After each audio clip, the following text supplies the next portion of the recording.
In today's case study, I'm checking out Goat Simulator, which, as the name suggests, in a very good way, you play as a goat. And so this is me here, I am a goat, and that's my first talking point. The first thing that I think we can learn from Goat Simulator is single point of innovation, single point of remarkability. You are a goat, and you headbutt stuff, and you break things, and you jump, and you do tricks. If you're like me, you do them badly, you fall over. And the cool thing about having a single point of innovation is, you know, it's an open world-ish kind of break stuff, simulation type game.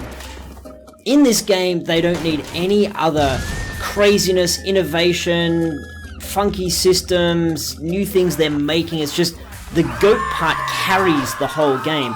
And so if you show a video to people of your game in the early days, and you're like, cool, so it's called Goat Simulator, you play as a goat, this is just 10 seconds of me walking up and headbutting someone. I guarantee that if you show that, people are going to look at it and go, okay, that's really cool, I want to play that game. This is how this game would have started, you know, just showing a goat running around butting stuff. If you've got one thing and people think it's awesome, you don't need to have any others. And conversely, if you show people your game, you say, hey, this is my game, it's the such and such game, and people are kind of blah about it and they don't get hooked on it straight away from that 10-second video or the pitch, then you need to keep searching for that single point of innovation.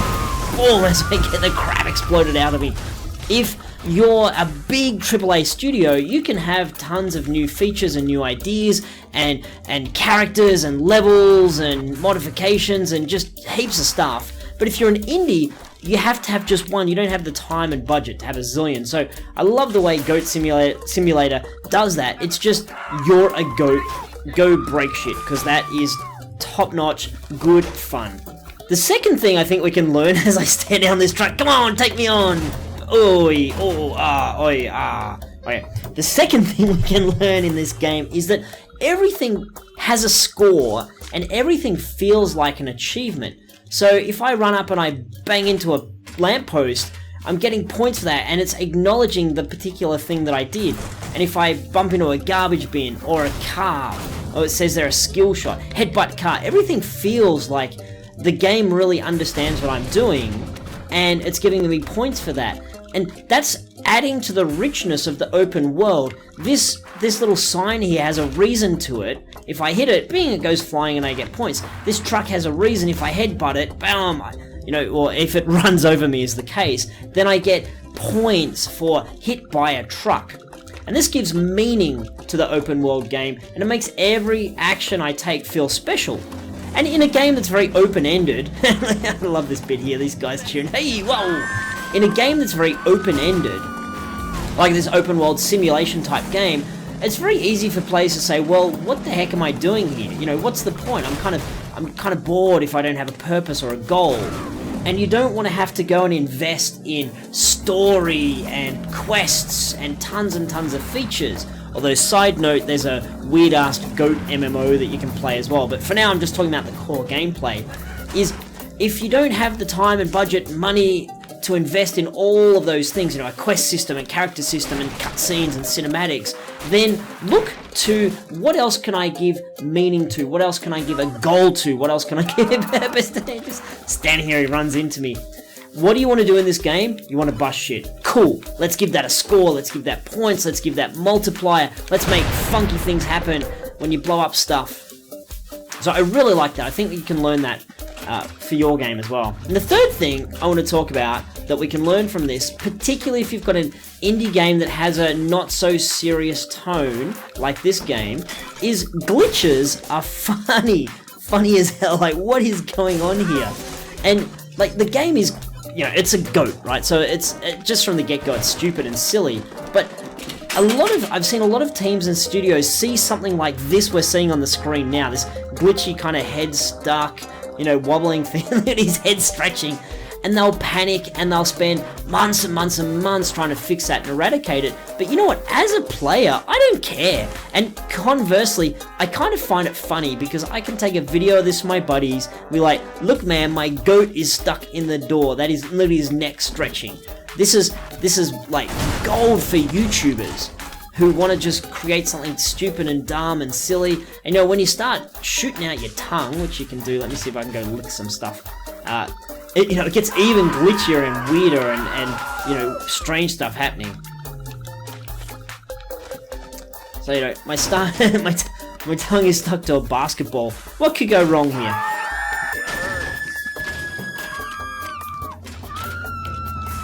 And now I'm stuck to a truck. This sort of stuff is what makes this game and I'm dragged in, I think I'm dragged into the next area of the game. I'm stuck in the tunnel, it's black, I don't know where I am. I mean, this is funny. It's a simulator, and it's a goat, and it's glitchy, and my game is totally broken. Let me see if I can get into a different part to keep this conversation going. Oh, there I go, I made it out. That is fun. So, in your game, ask yourself, how can I turn something that's, you know, it doesn't want to look sloppy or stupid, or, you know, you don't want people to get stuck, but if it's just a minor glitch, turn it into some fun. And the fourth thing I want to talk about is you don't need to take your game so seriously. You know, show it to people, take it to meetups, show it to your friends, post it online, wow, give people access to it in the early days, let them see it broken, and see if they find something that's fun and quirky and humorous, and just you yourself find the joy in it. Like, my goat's head got stuck to the barrel and I went flying. If I find that, like, top-notch fun and silly or stupid, or if you've got a game where you're shooting and you're like, what happens if we give the player 100 bullets? So many bullets you can't even see the screen. If you do that and it just seems like weird, crazy, awesome fun, then look to see if you can keep it in your game. Don't make your game sensible. People don't want sensible. They want, out of an indie, fun little goat simulator type game, I'm looking for the stupider the better. So as I'm going along, you know, what other dumb stuff can I do? I can do a manual like I'm skateboarding, that's fun. And if I'm on the trampoline, how many barrel rolls can I do? And sideways, and what's going on? And splat, crunch, you know.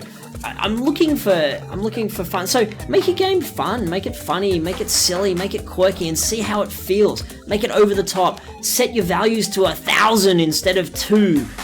Make the screen entirely black and see if that's fun. Try things out to break your game in a fun, silly, quirky way.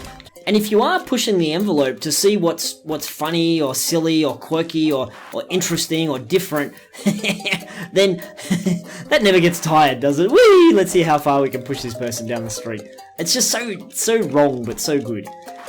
But if you are pushing things in your game, try to keep it connected to what the core value of your game is. And the reason I think Goat Simulator works and is fun is because this is the kind of stupid crap that we do in GTA, right? You run around, you want to see how many people can I shoot and what silly things can I make happen, and, you know, how far can I fling my guy. The nature of goats is that they're kind of wacky creatures. You got this big floppy tongue hanging out, you're headbutting things. So when the creators of this game are looking to see, should we keep it in or not, the question is, does it fit with what the Goat Simulator game is all about? And, you know, just running in here, quirky, tongue hanging out, getting stuck on shelves, the camera glitching out, like score going all over the screen, it fits, right? This is how I imagine this is a goat in a shop. This would actually happen. It'd be like, let me out of here, what's going on? I'm just gonna break stuff up.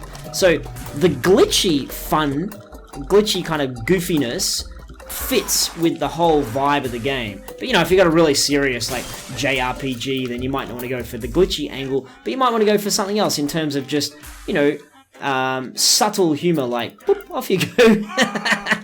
That might suit your game a little bit better. And as a final learning point to this game, I think there's a lesson to be taken here that if you create a sandbox, and, you know, a lot of designers and developers know about sandboxes, and they do this very well, but a sandbox is basically just a test level where you put all your stuff, and you just run around with your character and you see what happens. But if you create your own sandbox, and you allow your game to develop in directions that you hadn't planned on, hadn't expected, just see what works, see what's enjoyable, see what stands out, see what your friends and players want to do. If you create a sandbox and you find that people just love pushing things over the edge, then give them lots of opportunities to do that. And if you find that people laugh hilariously when they get stuck on things, then let them get stuck on things. Like, build that into your design and into your philosophy. And sometimes you just won't even know that unless you get in there and just kind of diddle around with the game.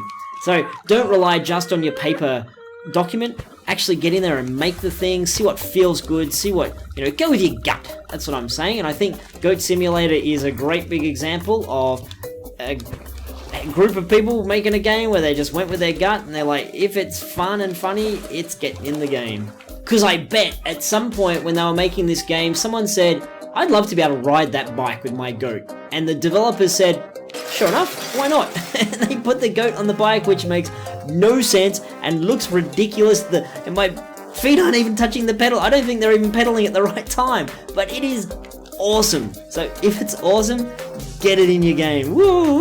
There's a helicopter. Where's it going? Ah, I'm over the edge. So good. Anyway, that's just a quick run through of Goat Simulator with a couple of things that I've picked out that we can learn from. If you've got any other thoughts yourself, then throw them down in the comments in terms of what you like about Goat Simulator if you've played it. And if you have a game you want me to check out anytime soon and pick out some of the game design and game development learnings from an indie standpoint, let me know. I'd love to get your input. You guys help me a lot in terms of coming up with ideas.